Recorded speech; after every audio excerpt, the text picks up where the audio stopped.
प्यारे बच्चों, मैं एसबी पब्लिक इंटरमीडिएट कॉलेज के ऑनलाइन क्लासेस में आपका स्वागत करती हूँ। आज मैं कक्षा 12 के गणित का प्रारंभ करती हूँ और गणित के प्रारंभ से पहले उसके पाठ्यक्रम के अंकन के बारे में पहले बताना चाहूँगी कि किस प्रकार से पेपर में जो है क्वेश्चन पूछे जाते हैं, किस यूनिट यानी इकाई से कितना क्वेश्चन आता है, कितने नंबर के आते हैं। इनको बताने के बाद हम अपना सिलेबस स्टार्ट करेंगे। ठीक है, तो पहले आइए इसको देख लेते हैं। पहली यूनिट जो है, पहली इकाई संबंध एवं फलन है। इससे आपको 10 नंबर के क्वेश्चन पूछे जाएंगे। सेकेंड यूनिट बीजगणित 13 अंक का है। ठीक है। थर्ड यूनिट कलन, ये सबसे बड़ा चैप्टर है, यानी देख रहे होंगे आप कि ये सबसे अधिक नंबर का है। 44 नंबर जो है इसी चैप्टर से लिया गया है। कलन में आपको 2 टाइप पढ़ने हैं, एक अवकलन और दूसरा समाकलन। तो आपको अवकलन में आप उसके अनुप्रयोग भी पढ़ेंगे तथा समाकलन का भी अनुप्रयोग पढ़ेंगे। तो ये चैप्टर सबसे बड़ा है और काफ़ी इम्पोर्टेंट है, इसको आपको ध्यान से पढ़ना होगा। ठीक है। चौथे पे है, चौथा यूनिट जो है आपका सदिश तथा त्रिविमीय ज्यामिति। ये 17 अंक का है। 17 नंबर आपको इस चैप्टर से पूछे जाएंगे। आते हैं नेक्स्ट यूनिट 5 रैखिक प्रोग्रामन। इससे भी 6 नंबर के क्वेश्चन आते हैं। और लास्ट यूनिट जो है प्रायिकता चैप्टर। ये प्रायिकता जो है आप 9-10 से ही आपका स्टार्टेड हो गया है, तो इसको आप पढ़ रहे होंगे। ये इससे जो है 10 अंक के क्वेश्चन आते हैं। ये थोड़े बड़े टाइप के क्वेश्चन होते हैं इसमें। ठीक है, तो ऐसे करके अंकों का वितरण है, किस यूनिट में कितना अंक मिलता है, कितने यूनिट कितने को अंक के मतलब वितरित किया गया है चैप्टर पे। तो इसको जान के इसके बाद हम लोग अपने सिलेबस पे आते हैं। ठीक है, तो हम जो स्टार्ट करेंगे, पहले इकाई सेकेंड, दूसरी इकाई जो है शुरू कर रहे हैं, जिसमें बीजगणित आपको पढ़ना है। बीजगणित जो है काफ़ी शुरू से ही आप लोगों ने देखा होगा। ये बीजगणित के स्टार्टिंग जो है कक्षा 6 से ही शुरू हो जाता है।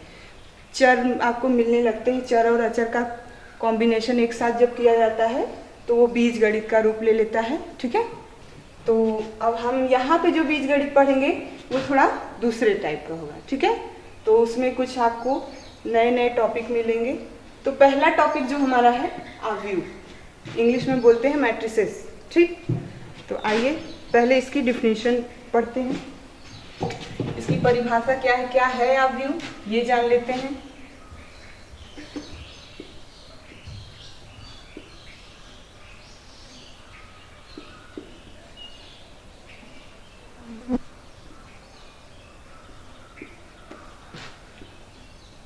इसकी परिभाषा आप नोट कर सकते हैं कि mn संख्याओं, स्मॉल m और स्मॉल n जो है मल्टीपल में है। mn संख्याओं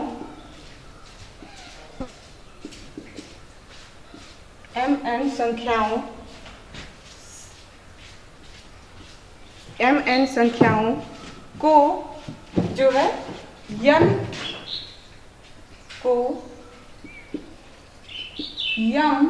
पंक्तियों, पंक्ति मतलब समझते होंगे आप, रो बनता है भाई, जैसे आप लोगों ने पेड़ पौधे लगाए होंगे पंक्ति में, तो वही पंक्ति है। यम पंक्तियों तथा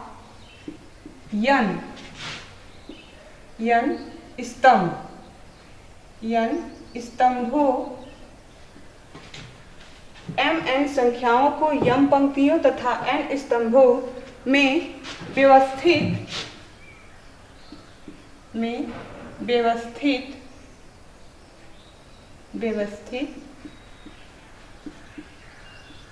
करने पर जो आयताकार आयताकार सारणी, जो आयताकार सारणी प्राप्त होता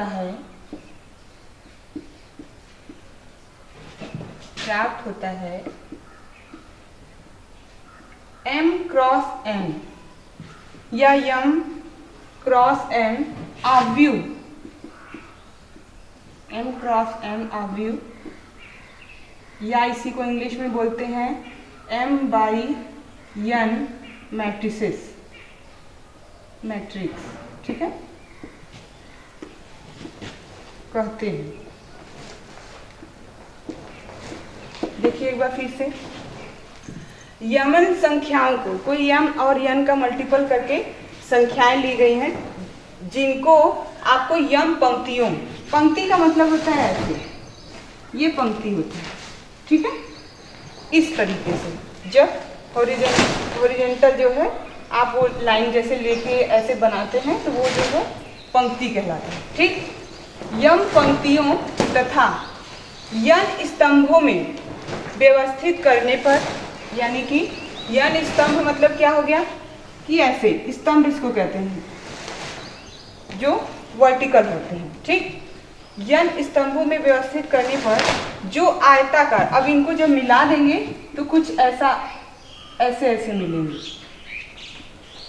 जो आयताकार सारणी प्राप्त होगी उसे यम क्रॉस एन आव्यूह कहते हैं, ठीक है। तो आपको समझ में आया क्या है, आगे चलिए। या इसी की परिभाषा में ये भी हो सकता है, यम एन संख्याओं के ऐसे समुच्चय को जो यम पंक्तियों तथा यन स्तंभों में व्यवस्थित किया गया हो तो उसे यम क्रॉस एन आव्यूह भी कहते हैं। ये समुच्चय भी, इसका भी नाम दे सकते हैं, समुच्चय का भी जिक्र हो सकता है, ठीक है। तो आइए अब इसके बारे में थोड़ा सा और विस्तृत करते हैं।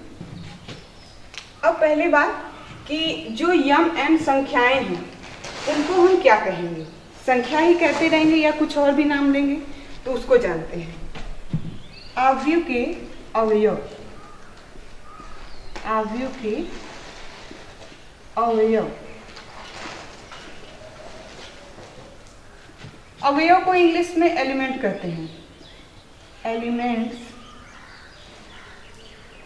ऑफ मैट्रिक्स, ठीक है। आव्यूह के अवयव को जो है उसको जान लेते हैं, क्या है ये अवयव। जो आपने संख्याएं आव्यूह को बनाने में प्रयुक्त किए हैं, मतलब यूज किए हैं, उन्हीं संख्याओं को हम अवयव कहते हैं। इसकी एक जनरल सी डिफिनीशन देख लेते हैं। आव्यूह में, परिभाषा नोट कर लीजिए, आव्यूह में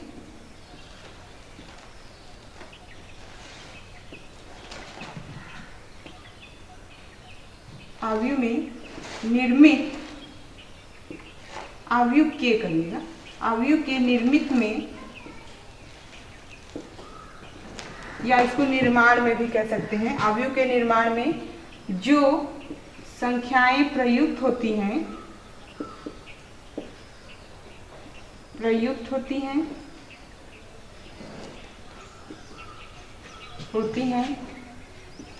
उन्हें आव्यूह के अवयव कहते हैं, उन्हें आव्यूह के अवयव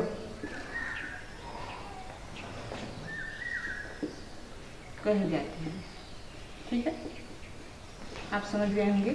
जो आप संख्याएं इस आव्यूह को बनाने में यूज कर रहे हैं वो आव्यूह के एलिमेंट या अवयव कहलाते हैं, ठीक है। तो अब इसको थोड़ा सा हम एग्जाम्पल से समझते हैं कि कैसा मैट्रिक्स दिखता है, आव्यूह कैसा दिख रहा है, क्या स्वरूप है उसका। तो पहले उसको एग्जाम्पल से हम बता देते हैं, तो आपको अवयव भी समझ में आ जाएगा और मैट्रिक्स भी, ठीक है। तो एग्जाम्पल पे आते हैं।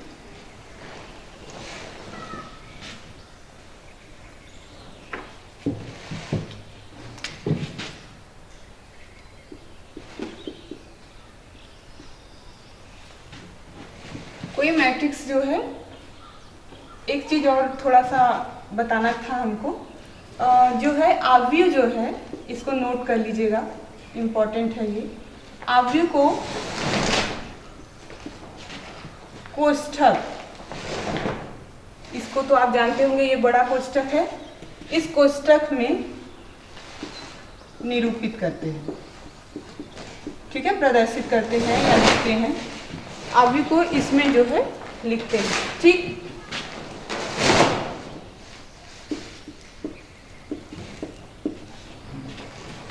अब इसको देखिए कैसे, हमने एक आव्यूह लिखा 1 0 2 5 7 3, ये आव्यूह लिखा है, ठीक है। अब जो है इस आव्यूह का, ये आव्यूह जो है 2 क्रॉस 3, 2 क्रॉस 3 अब ऑर्डर का है या कोटि का है। इसको हम कोटि को अभी जनरलाइज करेंगे, क्या है कोटि या क्रम क्या है। ये आव्यूह है। अगर इसको बड़े कोष्ठक में मैंने संख्याओं को इस प्रकार से लिखा है, ये जो है पंक्ति हो गया, ये देखिए ये पंक्ति है, एक पंक्ति हुई और दूसरी पंक्ति, ठीक। तो पंक्ति भी हो गया, और इसे कहते हैं कॉलम, ये कॉलम है, स्तंभ, ठीक है। तो 1 0 ये स्तंभ का रूप है, 2 5 ये भी स्तंभ है, 7 3 ये भी स्तंभ है, ठीक है। और जब रो की बात करेंगे यानी पंक्ति की, तो पंक्ति में 1 3 7 ये पहली पंक्ति हो गई, दूसरी पंक्ति जो है 0 5 3, ठीक। तो ये पंक्ति का स्वरूप है। अब आइए पहले ये जान लेते हैं कि ये हमने कैसे डिफाइन किया, ये कैसे पता हमको कि 2 क्रॉस 3 लिखना है।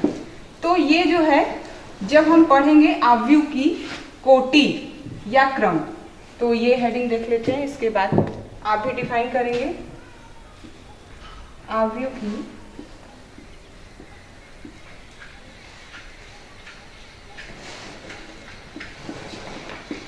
कोटि, इसी को क्रम भी बोलते हैं, या करके क्रम भी, या क्रम, इसको इंग्लिश में बोलते हैं ऑर्डर, ऑर्डर ऑफ मैट्रिक्स, ठीक है। ये जो है आप लोगों ने जब अभी बताया मैंने कि आव्यूह के जो एलिमेंट है यानी अवयव हैं, वो यही संख्याएं हैं। देखिए अवयव में आपने देखा 1 2 7 0 5 3, ये सब जो है आव्यूह की अवयव है। जो संख्याएं हमने आव्यूह को बनाने में यूज किया है, प्रयुक्त किया है, वो जो संख्याएं हैं अवयव कहलाते हैं। तो अवयव में आप देख सकते हैं ये 1 है, 2 है, 7 है, 5 0 ऐसे करके ये अवयव कहलाएंगे, ठीक। तो आइए अब कोटि देखते हैं। कोटि क्या है? कोई भी मैट्रिक्स कितने पंक्ति और कितने स्तंभ में बटा हुआ है, मतलब दिया गया है, वही उसका ऑर्डर कहलाता है। यानी कह सकते हैं कि जो किसी आव्यूह में प्रयुक्त, इसकी थोड़ा सा डिफिनेशन लिख लेते हैं, किसी आव्यूह के पंक्तियों तथा स्तंभों के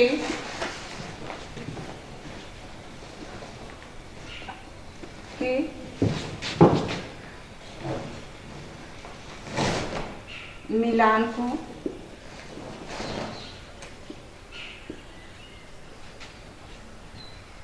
आव्यूह की कोटि, आव्यूह की कोटि कहते हैं। अभी जैसे देख लीजिए कैसे, अगर कोई आव्यूह जो है यम पंक्ति, कोई आव्यूह जो है यम पंक्ति तथा यन स्तंभ में दिया गया है, तो जो पंक्ति है और स्तंभ है उन दोनों को मिला के जब लिखते हैं तो m cross n, m cross n यही पंक्ति का कोटि कहलाता है, कोटि या क्रम। जैसे इसी को अब हम डिफाइन कर रहे हैं कि एक जनरल डिफिनीशन दे रहे हैं।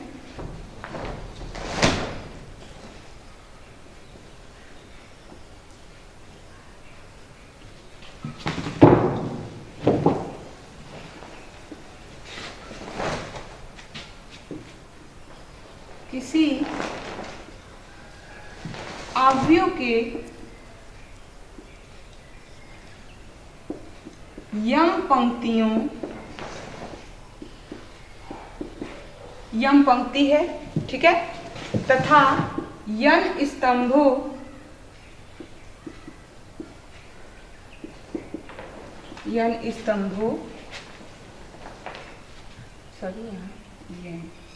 स्तंभों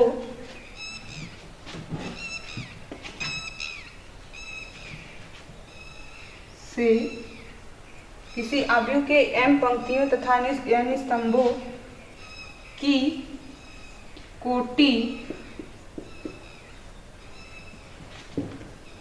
m क्रॉस n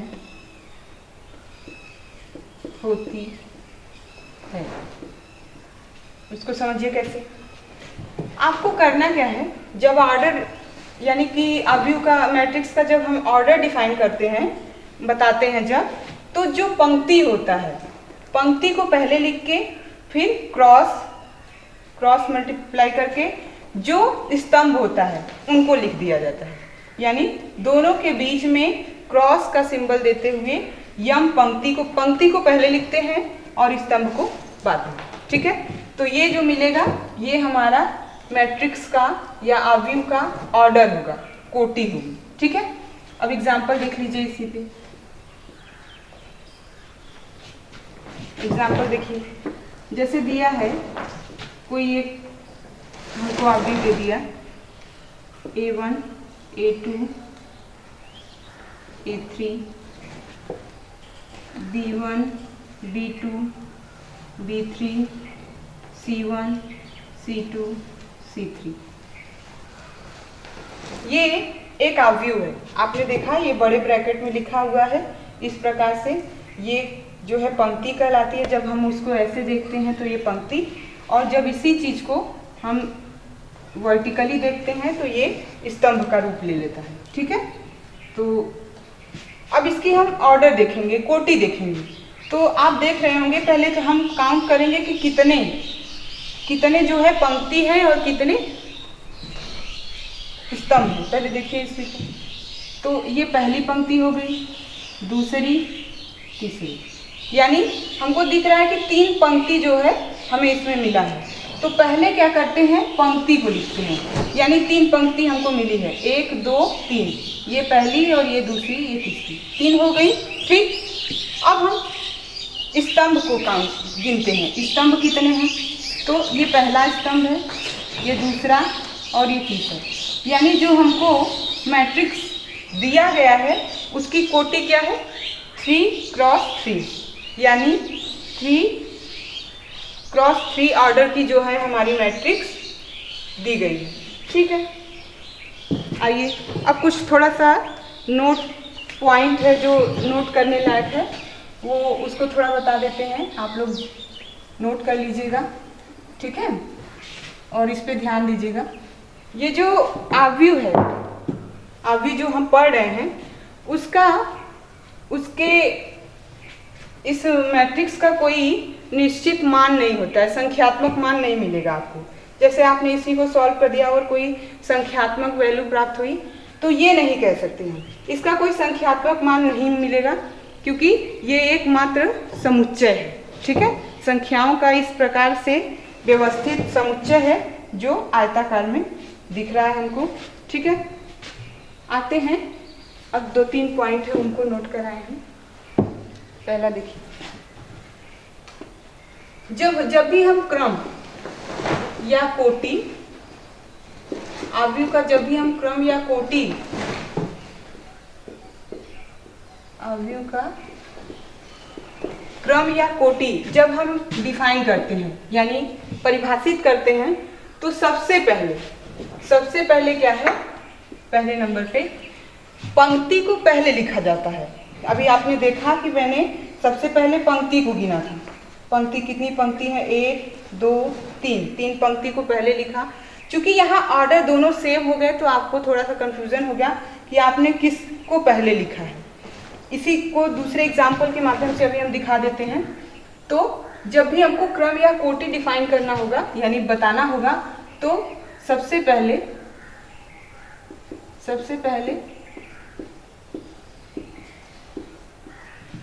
पंक्तियों की संख्या,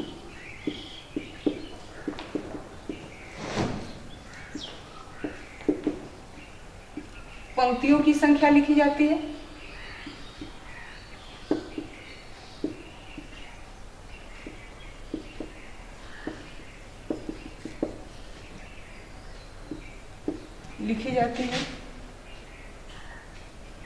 उसके बाद स्तंभों की संख्या,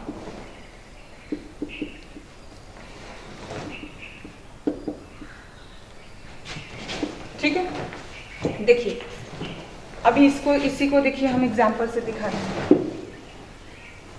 ये यहाँ पे हमने 3x3 मैट्रिक्स ले लिया, इससे आपको कंफ्यूजन हो गया होगा तो उसको हम दूसरे एग्जाम्पल से समझा देते हैं।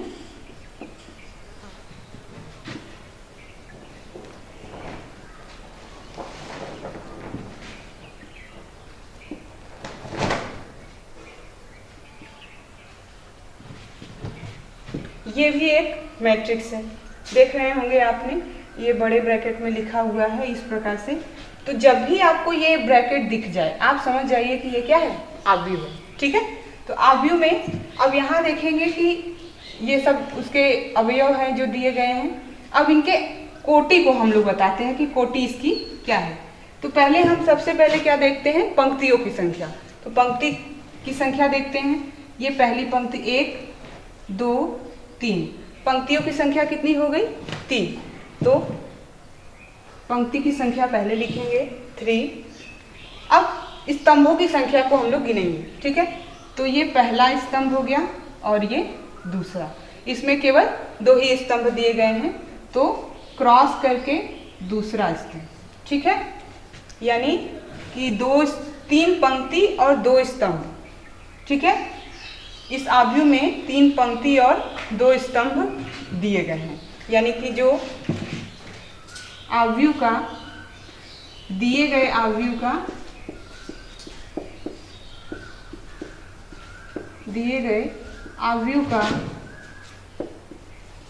आव्यूह की कोटि कितना हो जाएगा, 3x2 कोटि, ठीक है। ये 3x2 की कोटि हो गई, ठीक है। तो आज इतना ही, ठीक है। आगे नेक्स्ट क्लास में इसके आगे स्टार्ट करेंगे, ठीक है। तब तक के लिए नमस्कार।